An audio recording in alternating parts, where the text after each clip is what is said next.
अस्सलामुअलैकुम दोस्तों, मेरा नाम है मोहम्मद आसिम और आप देख रहे हैं मोहम्मद आसिम टीवी।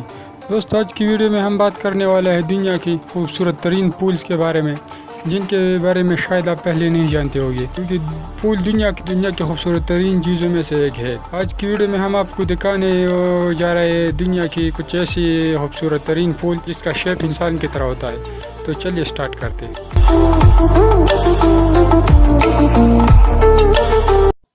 सब्सक्राइब करें मोहम्मद आसिम टीवी को और बेल आइकन को भी दबाएं इन्फॉर्मेटिव वीडियो सबसे पहले देखने के लिए।